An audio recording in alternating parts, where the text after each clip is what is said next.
മുഅ്മിനീങ്ങളോട് നബി സല്ലല്ലാഹു അലൈഹി വസല്ലമ തങ്ങൾ പറയുകയാണ്, ആത്മീയോപദേശം നൽകുകയാണ്. അതായത്, ഒരാൾ രാത്രിയിൽ ഉറങ്ങാൻ കിടന്നാൽ, അങ്ങനെ അയാൾ ഉറങ്ങിക്കഴിഞ്ഞാൽ പിശാച് വന്നിട്ട്, ശൈത്വാൻ വന്നിട്ട് ഉറങ്ങുന്നയാളുടെ തലയുടെ പിൻഭാഗത്ത് 3 കെട്ടുകൾ ഇടുന്നതാണ്. അയാളെ തഹജ്ജുദ് നിസ്കാരത്തിൽ നിന്നും സുബ്ഹ് നിസ്കാരത്തിൽ നിന്നുമൊക്കെ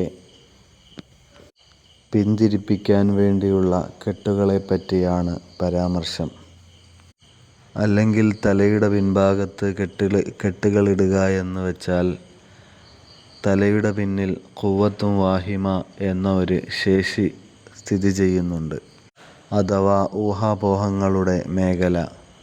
അങ്ങനെ ആ ഊഹാപോഹങ്ങളുടെ സഹായത്തോടുകൂടി മനുഷ്യനെ തെറ്റിദ്ധരിപ്പിച്ചുകൊണ്ട് ഇബാദത്തുകളിൽ നിന്ന് മാറ്റുകയാണ് ശൈത്വാൻ ചെയ്യുന്നത്.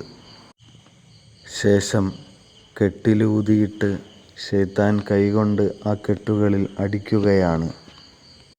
എന്നിട്ട് ശൈത്താൻ പറയും, അലൈക ലൈലുൻ ത്വവീലുൻ, സമയം ഇനിയുമുണ്ട്, ഫർഖുദ്, അതുകൊണ്ട് നീ ഇപ്പോഴേ എഴുന്നേൽക്കണ്ട, കിടന്നിനിയും സുഖമായി ഉറങ്ങിക്കോളൂ, ഇപ്പോഴേ തഹജ്ജുദ് നിസ്കാരത്തിനോ സുബ്ഹ് നിസ്കാരത്തിനോ ഒന്നും എഴുന്നേൽക്കണ്ട എന്നുള്ള ഒരു ഊഹാപോഹത്തിലൂടെ തെറ്റിദ്ധരിപ്പിക്കലാണ് ഇവിടെ ഉദ്ദേശം.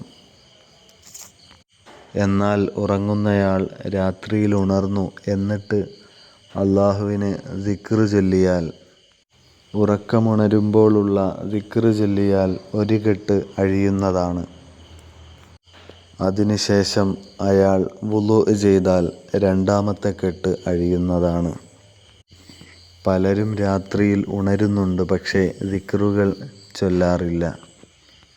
എന്നാൽ ഇവിടെ ദിക്റ് ചൊല്ലുമ്പോൾ 1 കെട്ട് അഴിയുന്നു, ശേഷം വുളു ചെയ്യുമ്പോൾ 2ാമത്തെ കെട്ടും അഴിയുന്നു.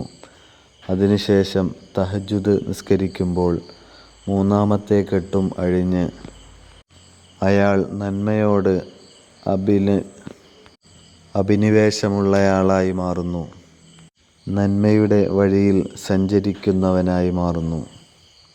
എന്നാൽ അലൈക ലൈലുൻ ത്വവീലുൻ എന്ന ശൈത്വാനിൻ്റെ വഞ്ചനാത്മകമായ ഉപദേശത്തിൽ വീണ് പിന്നെയും പുതപ്പുമൂടി ഉറങ്ങുന്നവൻ, മേൽപ്പറയപ്പെട്ട 3 നടപടികൾ സ്വീകരിക്കാത്തയാളുകൾ, അവർ അലസന്മാരായിട്ടാണ് ഉണരുന്നത്.